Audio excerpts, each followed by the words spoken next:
Assalamualaikum warahmatullahi wabarakatuh. Salam sejahtera untuk kita semua. Sahabat tani dimanapun berada, berjumpa lagi dengan saya Husein_UC. Nah sahabat tani, pada kesempatan kali ini kita akan tunjukkan hasil daripada tanaman pisang yang telah terserang layu fusarium, dan juga kemarin sekaligus dua penyakit yang terserang, yaitu penyakit layu fusarium dan penyakit kerdil. Nah ini sahabat tani seperti yang ada di depan kita ini. Jadi sebelum kita akan membahas bagaimana cara mengendalikannya, obatnya, serta cara mengaplikasikannya. Ini hasilnya setelah 2 bulan kita lakukan penanganan, dan ini sudah dibilang sudah sehat, sudah aman sahabat tani dari penyakit layu fusarium. Dan seperti ini hasilnya sahabat tani, bisa lihat hasilnya sudah hijau dan sudah memberikan harapan baru. Nah sahabat tani, sebenarnya tanaman pisang ini kemarin pernah kita buat videonya. Adapun kondisi awalnya sebelum kita lakukan penanganan, pada saat tanaman pisang ini sudah terserang gejala layu fusarium. Adapun kondisi awalnya seperti ini sahabat tani. Nah inilah kondisi awalnya sahabat tani. Jadi ini usia pisangnya 2,5 bulan terserang layu fusarium, sehingga pertumbuhannya pun juga akan menjadi terhambat. Dan ini kelihatan daun muda yang paling akhir kelihatan kaku dan mengecil. Kemudian daun yang lainnya juga sudah mulai layu dan arah daunnya sudah cenderung ke bawah. Kemudian nanti ini kalau kita biarkan, dia akan menguning, kemudian patah, dan pada akhirnya mengering dan mati sahabat tani. Untuk itu penyakit ini kalau sudah terserang gejala seperti ini, harus segera kita lakukan tindakan pengendalian agar ini masih bisa diselamatkan. Nah sahabat tani bisa lihat kondisi inilah, kondisi gejala daripada tanaman pisang yang sedang terserang penyakit layu fusarium, dan bahkan ini juga bisa dilihat ada gejala juga penyakit kerdil. Nah termasuk juga tunasnya, yaitu anakannya pun juga sudah terkena. Nah sebelum kita lanjutkan kepada proses pengobatannya, mari kita akan tunjukkan satu lagi gejala tanaman pisang yang sudah terserang layu fusarium. Adapun gejala yang lainnya seperti ini sudah gejala terserang layu fusarium. Nah ini sahabat tani bisa lihat dari kondisi daunnya, mestinya segar hijau, dan ini daunnya mulai menurun ya. Ini dan daun mudanya juga sudah seperti itu sahabat tani. Bisa dilihat kondisinya.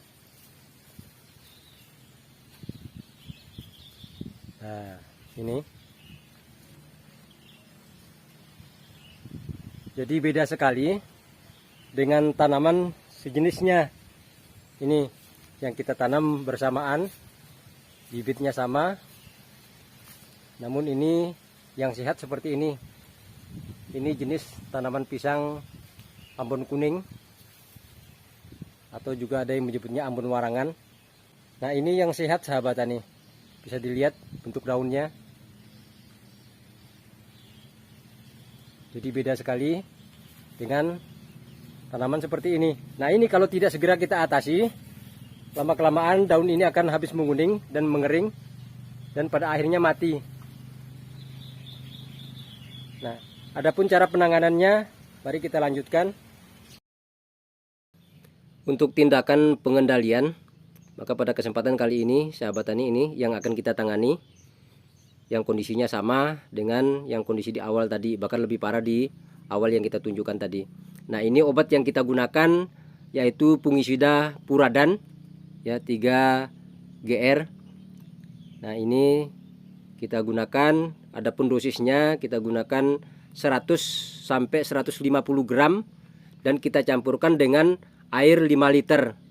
Nah seperti ini sahabat tani, kurang lebih ini 100 gram.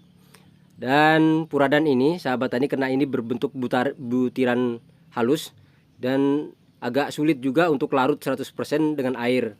Nah setelah kita campur, kita aduk. Setelah kita aduk, baru kita lakukan penyiraman pada bagian pohon atau rumpun daripada pisang yang terserang penyakit ini. Nah, ini sebaiknya sahabat tani setelah kita campur seperti ini, yang paling bagus kalau kita biarkan dulu semalaman. Hari ini kita campur, besoknya lagi baru kita lakukan penyiraman. Nah, seperti ini prosesnya sehingga nanti ini akan lebih bagus. Nah, jadi obat ini harus kita lakukan dan harus kita cairkan dengan pola kita kocor seperti ini.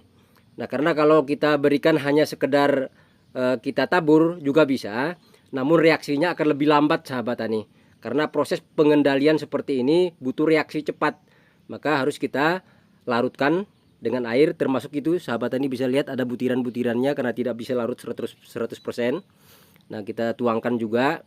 Nah, maka tadi sebaiknya kita berikan setelah kita lakukan pencampuran tadi, kita biarkan semalaman baru kita lakukan pengadukan.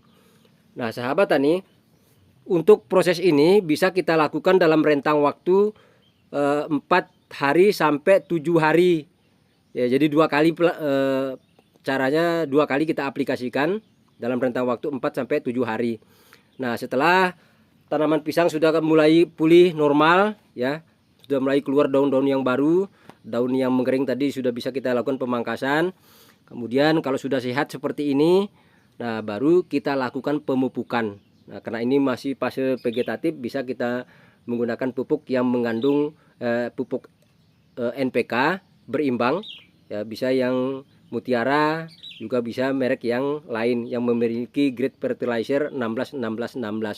Nah, ini kondisinya sahabat tani setelah kita lakukan proses pengendalian. Nah, kalau sudah seperti ini, berikutnya ya kita untuk mencegah bisa juga kita lakukan 1 bulan sekali, atau pada saat kita lakukan pemupukan juga bisa kita campurkan pupuk dengan puradan sahabat tani, terutama kalau di musim penghujan. Nah, ini untuk cara pengendalian kita. Untuk tindakan pencegahan, nah sahabat tani bisa melakukan cara ini kalau tanaman sahabat tani sudah banyak yang terserang penyakit layu fusarium atau di musim penghujan. Untuk mengantisipasinya bisa dengan cara kita kocor kalau di musim kemarau seperti tadi, atau kalau di musim penghujan cukup kita tabur saja sehingga bisa mengantisipasi atau mencegah proses penularan. Oke sahabat tani, saya rasa ini saja yang dapat saya sampaikan tentang cara kita menangani penyakit layu fusarium. Jadi jangan sampai terlambat agar tanaman pisang kita tetap kembali normal. Untuk itu, kalau belum jelas, sahabat tani bisa meninggalkan pesan di kolom komentar. Dan kalau sahabat tani butuh komunikasi atau juga untuk konsultasi, bisa juga menghubungi nomor WA saya di bawah ini.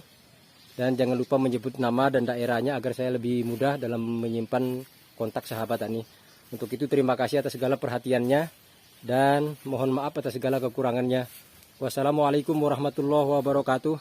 Salam sejahtera dan sukses selalu untuk kita semua.